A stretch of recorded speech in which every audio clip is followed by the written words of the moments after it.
Independent अपना system set up किया है उसको फॉरेंसिक यानी चेक करने का। मसलन कल एक ट्रंप साहब की एक चल रहा था एक क्लिप, और वो कह रहे हैं कि जी वो पाकिस्तान के ख्वाजा आसिफ ने वो ये हमने जो चेक कर दी, it was AI generated clip and it was a fake clip.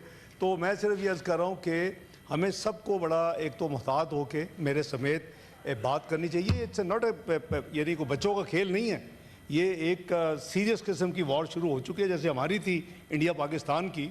हमारी पूरी कोशिश थी कि जो डायलॉग्स हैं जो US के और ईरान के हो रहे थे वो डायलॉग जो हैं वो कामयाब हों।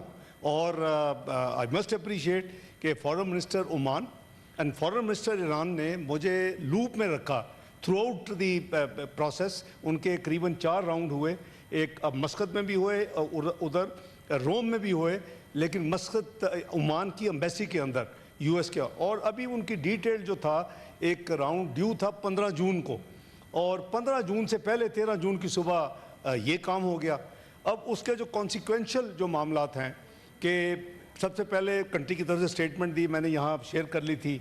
उसके बाद इस हाउस ने स्टेटमेंट दी, वो भी वाइडली दुनिया में सर्कुलेट हुई है। उन्होंने देखा है कि जी हाउस ऑफ फेडरेशन ने अपना कितना स्ट्रॉन्ग स्टैंड लिया है और बड़ी क्लैरिटी के साथ आपने अपना जिम्मेदारी अदा की है। उसके बाद हमें रब्ता किया गया UN सिक्योरिटी काउंसिल का, चूँकि ईरान मेंबर नहीं है, हम मेंबर हैं, कि उसकी हम मीटिंग चाहते हैं कि आपने वो मीटिंग फैसिलिटेट की। 24 घंटे के अंदर UN सिक्योरिटी काउंसिल की मीटिंग हुई।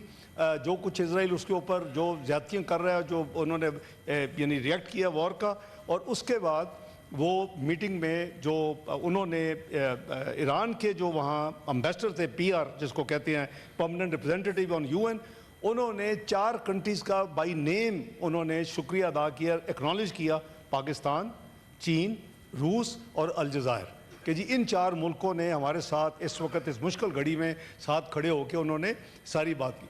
फिर मैंने पाकिस्तान के बिहाफ पे मैंने उनके वज़ीर ख़ारजा साहब से बात की, बड़ी तफसील से मेरी बात हुई। उनको मैंने कहा कि आप क्या, उन्होंने कहा जी कि अभी उन्होंने रिस्पांस नहीं दी थी। ये सारी मैं आपको बता रहा हूँ 13-14 की दरमियानी रात की डेवलपमेंट। तो मैंने उनको कहा कि आप बताएं आप क्या करें। उन्होंने कहा जी कि हम इसका तो जवाब देंगे, जो कुछ उन्होंने किया है right now we are preparing and इसका भरपूर जवाब देंगे। और जवाब देने के बाद अगर इजराइल ने दोबारा ना अटैक किया तो हम डायलॉग की टेबल पे आने के लिए, डिप्लोमेटिक डायलॉग के लिए तैयार हैं। तो हमने जो भी अपनी as a neighbour, as a Muslim country, brotherly country, तो हमने मुख्तलिफ चैनल्स में वो बात हमने आगे यानी पास ऑन की कि भी अगर अब भी वक्त है कि अगर उस दूसरी साइड को रोका जाए तो ईरान रेडी है कि हम अगर हम उनको फैसिलिटेट करते हैं और उनका एक जवाब तो जाएगा। जैसे हमारा जवाब हमने दोनों राउंड्स में दिया, स्काइज में भी दिया और ग्राउंड पे भी जो हुआ 2 दिन 8 और 9 उसका भी हमने जवाब दिया 10 की सुबह। तो ये जो प्रोसेस है इसके साथ साथ ऑब्वियसली कोई कॉन्सिक्वेंशियल प्रॉब्लम्स हैं, क्योंकि अब ईरान एट वॉर है, वहाँ हमारे स्टूडेंट्स अच्छी खासी तादाद है, ज़ायरीन हैं, और वो अब इन हालात में एयर स्पेस बंद हो चुकी है। तो उसके लिए हमने 13 तारीख को ही यहाँ से जब मैं गया हूँ सेनेट, तो फौरी तौर के ऊपर जो फॉरेन मिनिस्ट्री में क्राइसिस मैनेजमेंट यूनिट है उसको एक्टिवेट कर दिया है। तो they are 24/7 they are available, उनके नंबर्स उनके, और उधर से जो हमारी तेहरान में एम्बेसी है उसका भी हॉटलाइन जो है वो भी शेयर कर लिया गया है। मैंने अपनी ट्वीट के साथ भी किया, मोफा ने अपने उसको अपनी नोट सर्कुलर के ज़रिए भी किया। तो उसको हमने अभी तक करीबन 251 स्टूडेंट्स को हमने इवैक्यूएट किया है एज ऑफ नाउ। वो आज रात तक इंशाअल्लाह कोयटा पहुंच जाएंगे। इसी तरह कोई 500 से ज़ायद ज़ायरीन हैं जिनको हम इस वक्त हैंडल कर रहे हैं। ये 300 बाई एयर वहाँ गए हुए हैं रफली, और 209 जो है वो बाई रोड गए हुए हैं वहाँ। ये इराक़ में जो है, मैं एक ईरान की पहले बात की, अब इराक़ की बात कर रहा हूँ। तो ये सारे हम दूसरे ममालिक से भी इन टच हैं।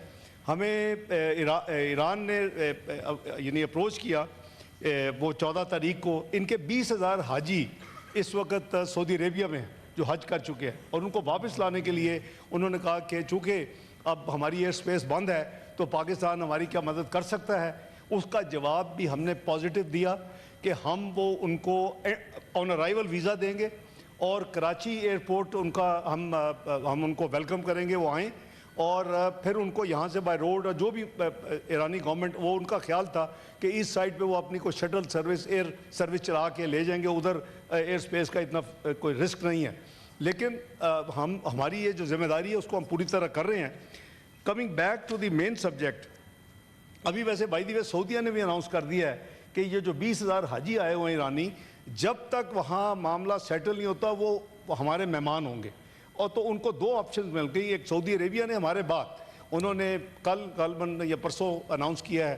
ہماری آفر جو دی وہ 14 کو، ان کو ہم نے، ان کے سفیر آئے، انہوں نے بتایا کہ جی یہ فارن آفس کا میسج ہے.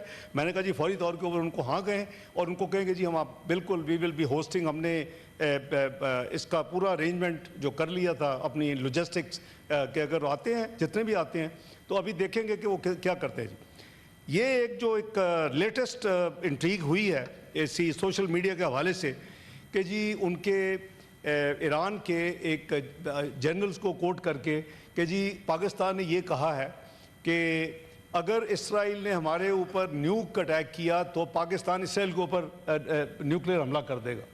یہ اتنی غیر ذمہ دارانہ اور اتنے جھوٹی خبر ہے، اور وہ سوشل میڈیا میں چلتی چلتی ابھی مجھے تھوڑی دیر پہلے پتہ چلا کہ ڈیلی میل نے پک کر لیا انگلینڈ میں. تو میں یہ کلیئر کر رہا ہوں کہ 28 میں 1998 کو luckily I was part of the team with Mian Nawaz شریف، جس نے NDC میں، یہ NDC ہوتا تھا، نیشنل ڈیفنس کالج، اور اس میں جو بریفنگ دی گئی جنرل جاگیر کرامت نے، جو فیصلہ کن ڈے تھا کہ ہم نے کیا کرنا ہے، اور اس کے بعد فیصلہ ہوا کہ ہم نے بٹن دبانا ہے اور ہم نے اپنے تجربے کرنے ہیں. وہ جو جتنی آفرز تھیں آپ کو بھی پتہ ہے، $5 بلین کا پیکیج، وہ یہ پریزیڈنٹ کلنٹن کی 5 کال، وہ سارا ایک طرف. تو لیکن ہم نے اس وقت بھی کہا تھا وہ پاکستان کی اسٹیٹڈ پالیسی ہے. It is for the purpose of اور سیلف ڈیفینس. یہ ہمارا ڈیٹرنس ہے.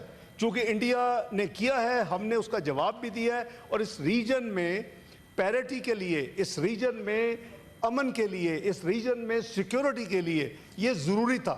ہم نے دیکھا کہ ایک طرف دونوں کنٹریز جو ہیں وہ نیوکلیئر آرمڈ کنٹریز ہیں، انڈیا بھی ہے، پاکستان بھی ہے. تو کیا 2-3 سال سے انڈیا نے تماشا لگایا ہوا تھا کہ جی we have the hegemony, we have the supremacy over Pakistan, we are much above them, we are the net security provider to this region.